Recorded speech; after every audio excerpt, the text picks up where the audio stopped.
is not, and Tatis drives one to deep left field. He drives one to the moon. High, deep, and very gone.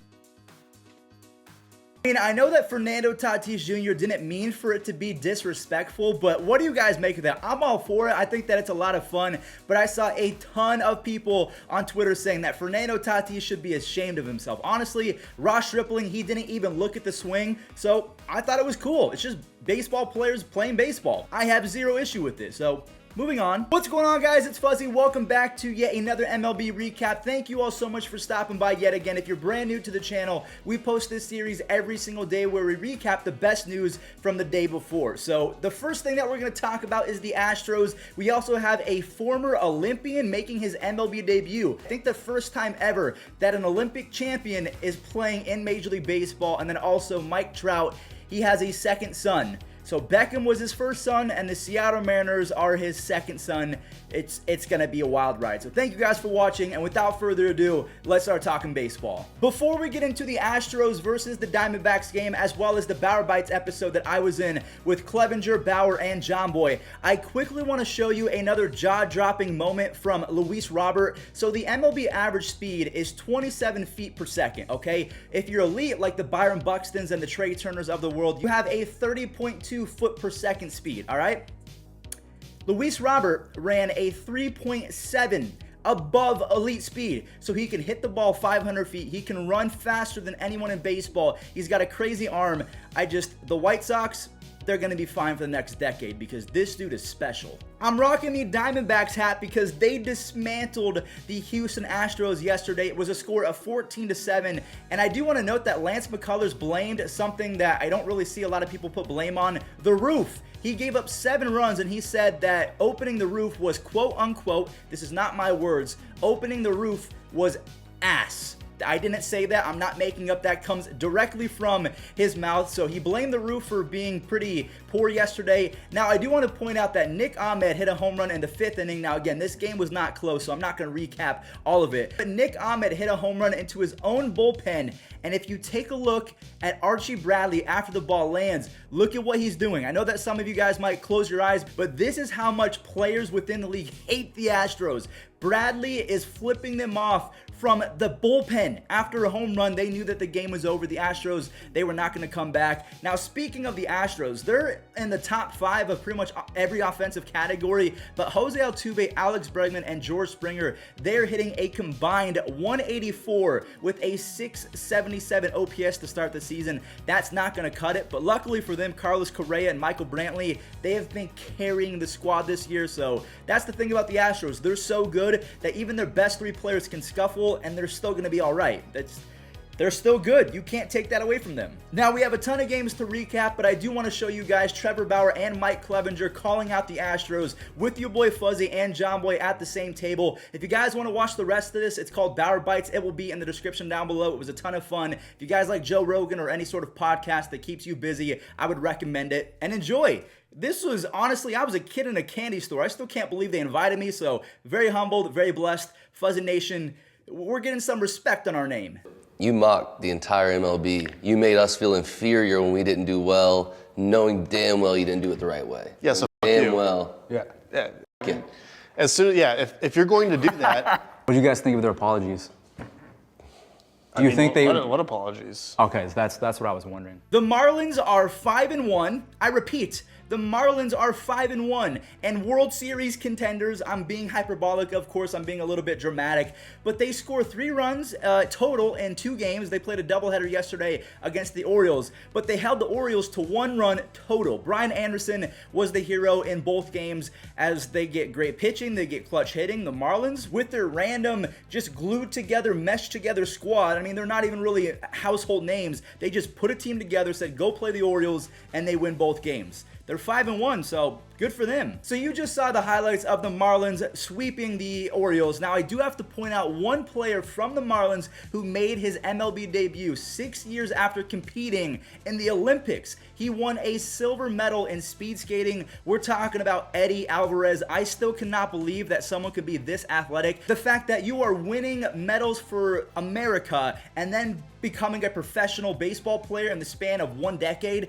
that's insane to me. That's crazy. So I want to tip my cap. Everyone give give a quick round of applause to Eddie Alvarez on Twitter because he is living the American dream and he's representing a great country, so thanks, man. Another doubleheader that went down, we have the Phillies versus the Yankees. Now, Bryce Harper exploded on a baseball yesterday. His swing is so quick. I mean, it almost looks like he is swinging a toothpick as the Phillies easily win game number 1, even though Aaron Judge hit his 7th home run. Now, game number 2 was a different story. Aaron Nola dominated. He had 12 strikeouts, but what is the biggest weakness for the Phillies? If you're a Phillies fan, you know this right off the bat, the bullpen. They implode yet again as they honestly, the Angels, and the Mets, they have to have the worst bullpen I've seen in quite some time. You just can't trust them. Honestly, I think taking Nola out was the right idea. You have to trust your bullpen. The next start, Aaron Nola, he's got to be kept in for one more inning because he was dicing people up, and they gave up the lead, so I feel bad. So there you go. Phillies, Yankees, really fun series. If you guys have a chance to watch it, do it. Quick little side note about the Yankees. This actually just popped up on my phone. The Yankees have optioned Miguel Andujar to an alternative site. So that doesn't mean that he's off the squad entirely, but he's not going to be playing for the Yankees for quite some time. He was 1 for 14 to start 2020. He was bad in the field. So they want to give more bats to Mike Ford and all of the other guys, which is crazy to me because Miguel Andujar, he set a rookie record for the Yankees with the most doubles in franchise history back in 2018, so it's just wild to me that he fell off that hard, but I still believe in him. I'm hoping that they trade him and give him an opportunity to play for someone else and get more playing time because, to be honest, even if you're Mike Trout playing once every 3 days, it's going to be tough. Now, speaking of Mike Trout, again, I told you guys in the intro, he has a second son in the Seattle Mariners. He had 2 home runs, but unfortunately, it was not enough to beat the Mariners as Kyle Seager has a magical day. He is raking. He had a home run. He had a stolen base, a few RBIs. I also want to shout out Kyle Lewis and Evan White as they back up Mr. Kyle Seager. But it's just insane to me what Trout does. He has a home run in 30% of the games in which he's played against the Mariners. That's video game numbers. That's not supposed to happen. I'm going to go ahead and glue these next 2 games together. We have the Blue Jays game and the Red Sox game because Verdugo, he hasn't been all that great to start his tenure with the Red Sox, but yesterday he had his best start as the Red Sox easily beat, I think they blanked the Rays. Martin Perez had a really good game, and then after that, Hyun Jin Ryu has also not been good to start his career for the Blue Jays, but he turned in a 5 innings, 0 earned run performance with 8 Ks, only allowing 1 hit, so props to them. Hopefully they get back on track because Ryu and Verdugo are going to be big pieces of the puzzle for both of those squads going forward. 2 pitch. Swung on, hit hard on the ground. Great stab by Bichette. Pick it up, throw to first on a bounce. And a base hit into right field for Biggio, and this will cash in Bichette. Ground ball to third, step on the bag, 1 across to first. Josh Bell erupted yesterday, 3 for 4 with the home run, 2 RBIs, but the Pirates, they played the Twins. Gonzalez can do here. Liner into left center field, and the veteran delivers. Buxton will score.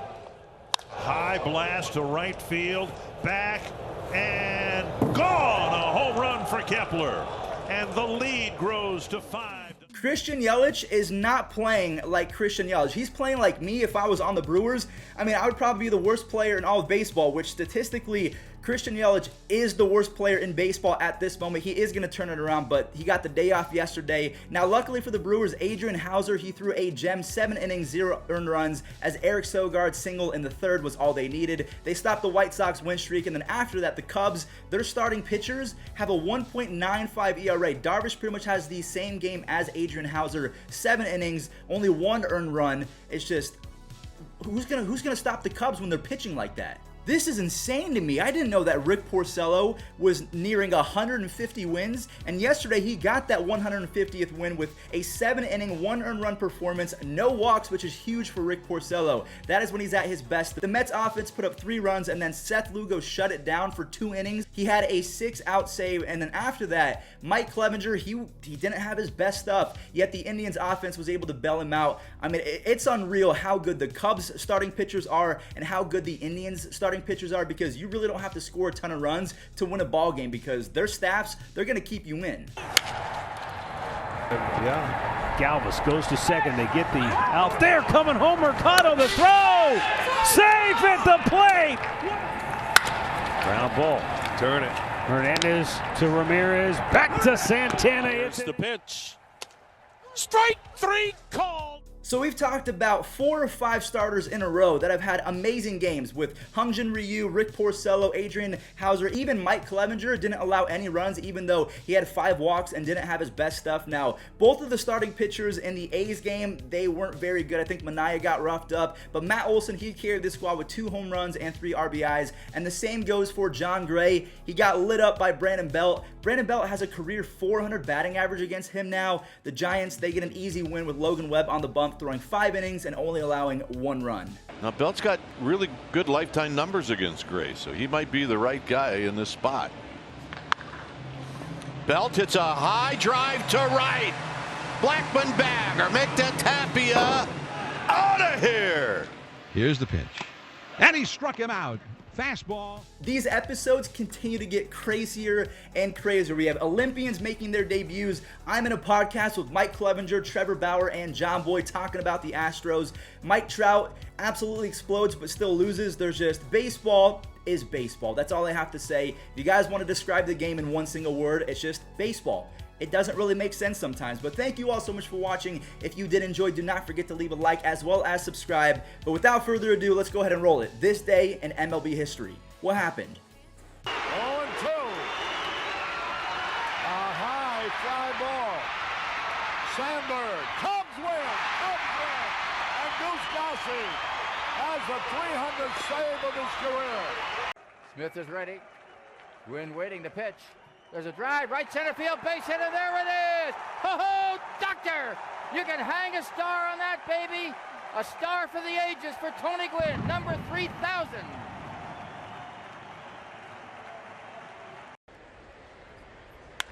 Stanton drills it deep left field like a rocket.